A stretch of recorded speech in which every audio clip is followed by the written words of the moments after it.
అవసరం కోసం అత్తగారింటికి పోతే అడుగు అడుగున అవమానమే అంట.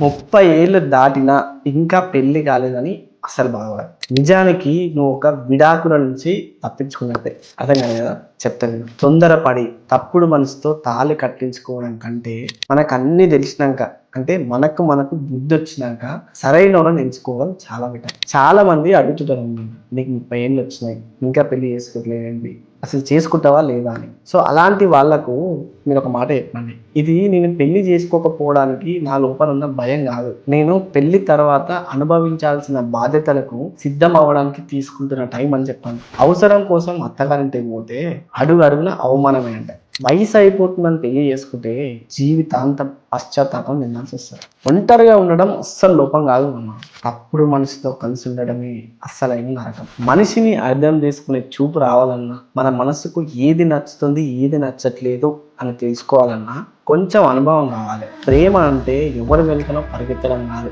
జీవితాంతం మన పక్కనే నడిచే ఒక తోడును వెతుక్కోవడం. నువ్వు తీసుకునే ఈ టైం ఏదైతుందో అది కేవలం నీ జీవితాన్నే కాదు, నీతో వచ్చే ఇంకో ప్రాణం జీవితాన్ని కూడా కాపాడుతుంది.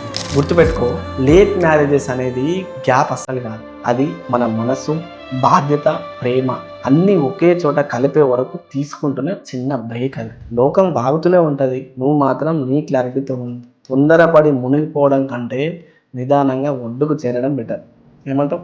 సో దయచేసి అర్థం చేసుకోండి. ఈ వీడియోని ఎవరికైతే షేర్ చేయాలనుకుంటున్నారో ఖచ్చితంగా వీడియోని షేర్ చేయండి. అండ్ వీడియో నచ్చితే లైక్ చేయండి.